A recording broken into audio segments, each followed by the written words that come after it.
Well, good morning, my friends, and welcome to another Saturday morning of Tea and Devotion with Pastor D.L.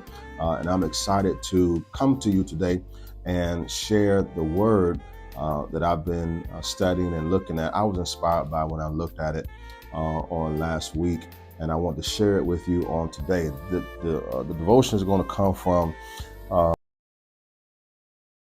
36, and it's simple. We have need of patience, that after ye have done the will, again, or you got need of patience, so that after you have done the will of God, you may receive the promise. I want to focus on that very first part in Hebrews chapter 10, verse 36, where it says, ye have need of patience, that you got need of patience. You need to have some patience. Now, I know a lot of you all are saying, that's for me already, because many of us are bad with patience. But listen, when you think about this word patience, I want to take it a little bit deeper today. When you think about this word patience doesn't just mean to be able to wait, to be able to handle delays. Whenever we think about patience, we think about being able to tolerate delays. But this word patience goes a little bit deeper than that. For patience, I want to talk about this because patience is one of the fruits of the Spirit. When you look at Galatians chapter 5, verse 22, it says that the fruit of the Spirit is love, joy, peace, and patience. That is one of the fruits of the Spirit. So if you have a relationship with the Holy Spirit and you are a child of God, one of the fruits that you should be displaying in your Christian life is not only love, it's not only having joy, because you're supposed to be a happy Christian. It is not only peace, because you're supposed to be a peaceful Christian, but also patience. Now, again, when we talk about patience, we're not just talking about being able to tolerate delays, being able to handle delays, being able to wait.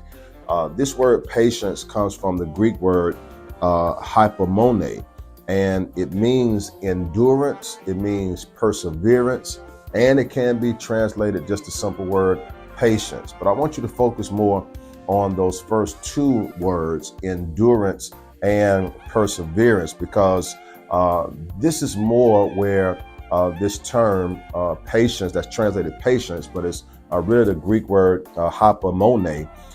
It's really looking more toward that endurance and that perseverance, so that you can understand it a little better. In ancient Greek, I studied this word, did the history of this term, and in ancient Greek, I found out that hypomone was a virtue. It was considered a very vital virtue, that it was necessary to have this as a part of your human character.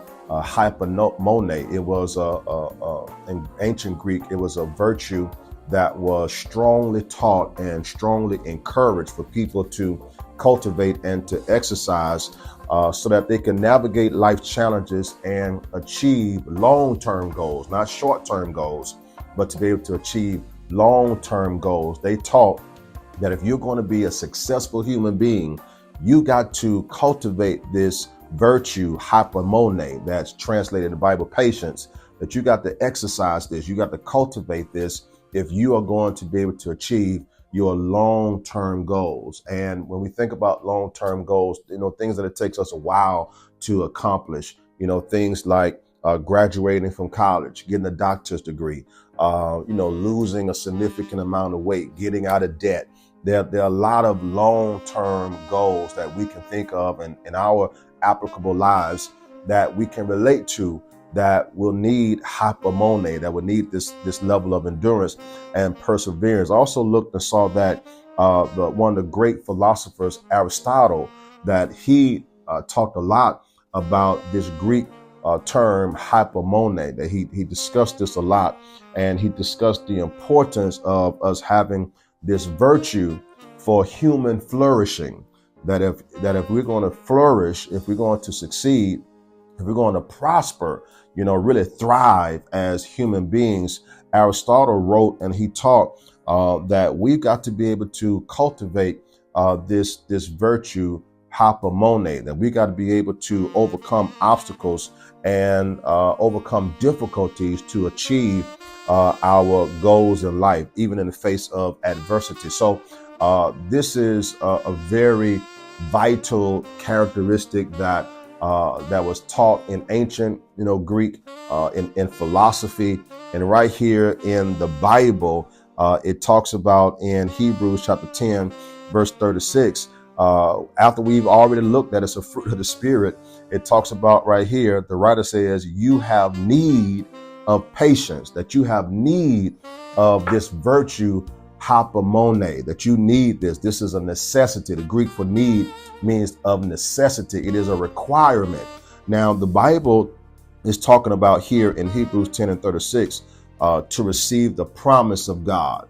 That's a long-term spiritual goal, that in order to receive the promise of God, you've got to learn how to endure.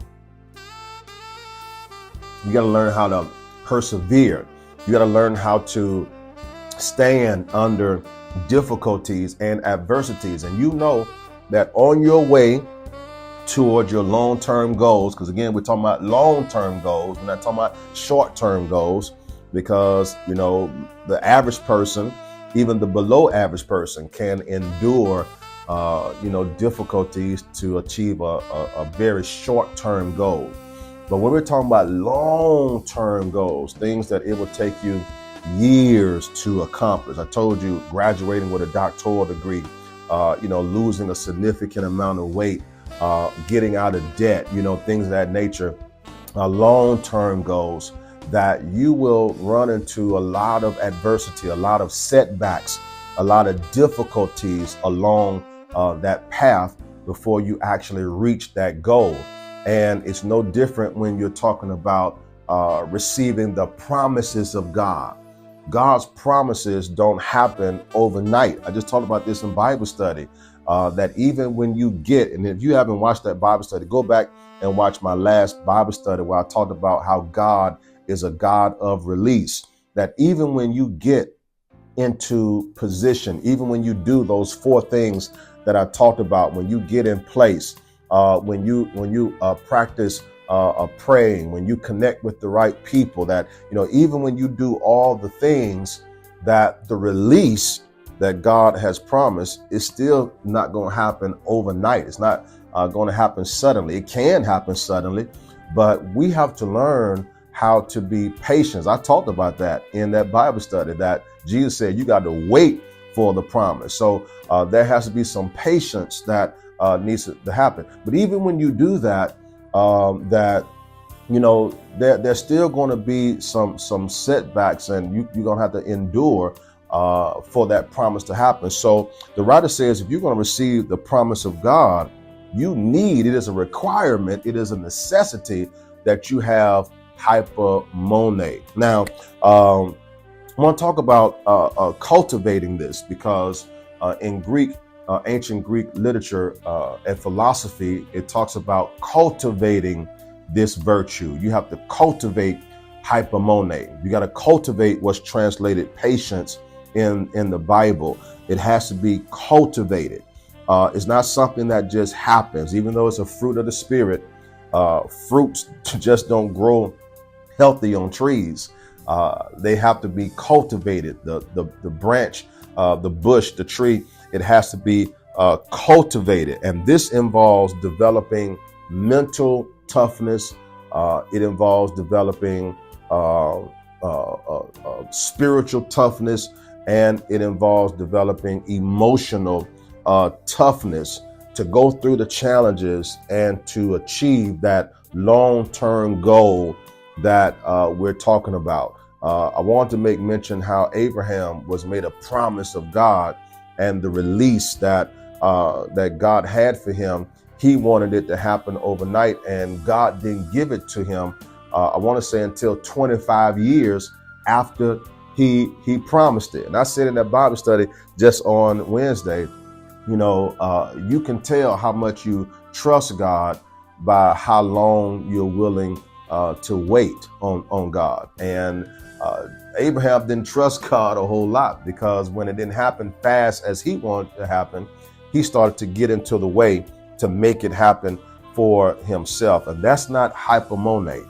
That's not that endurance and that perseverance that you need to have to flourish as a human being. So now, if you're going to cultivate this endurance, I want to give you 5 quick strategies to cultivate endurance. Now, I didn't come up with this myself. I actually looked this up, and I selected 5 things that I thought would be great things just to talk to you very quickly about today during this tea time. 5 strategies to cultivate endurance, because you maybe never even heard of this before. How to cultivate hypomone, how to cultivate this virtue of perseverance, of dealing with setbacks and difficulties to accomplish your long-term goals. The first thing, and I agree with this, the first thing is to develop a growth mindset. You got to develop a growth mindset. You got to embrace challenges and opportunities, challenges as opportunities for growth. You got to embrace, opposition as opportunities for growth. You got to embrace hardships.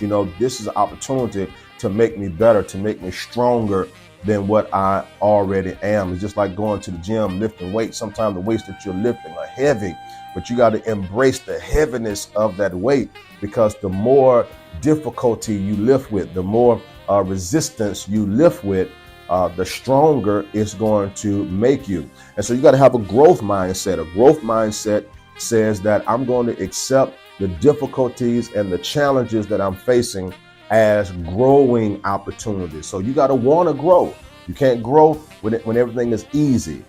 You have to go through the challenges. Like a baby, when you put an infant and you swaddle that baby, one of the reasons you swaddle a baby and wrap them up real tight, and so when the baby is moving against the resistance of the blanket that you wrap them in, it helps the baby develop its muscles, because opposition and challenges naturally make you stronger. It physically makes you stronger.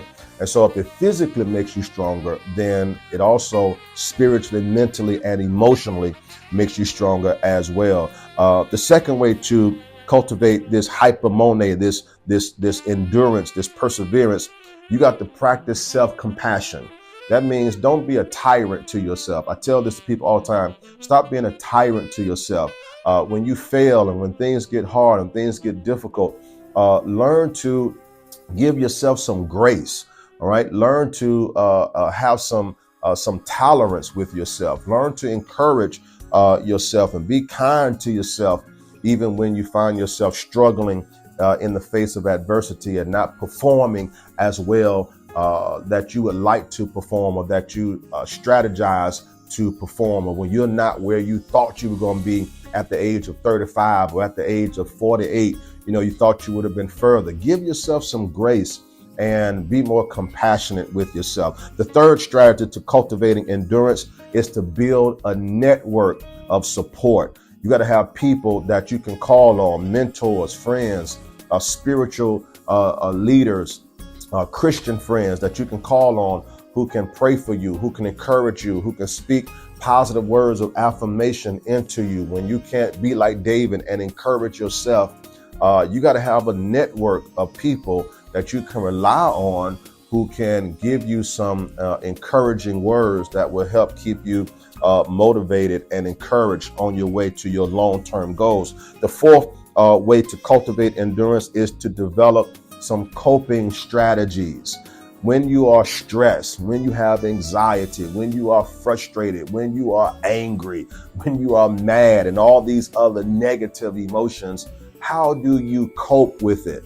How do you deal with it? Do you need to go and drink you some tea and find your room and play some meditation music with some water coming down the waterfall and just relax, and maybe even have a meditation session? A stretching session? Do you go work out? Do you read? Do you spend time with somebody that you love? Do you play your favorite game? Do you watch your favorite TV series? Like, do you pray?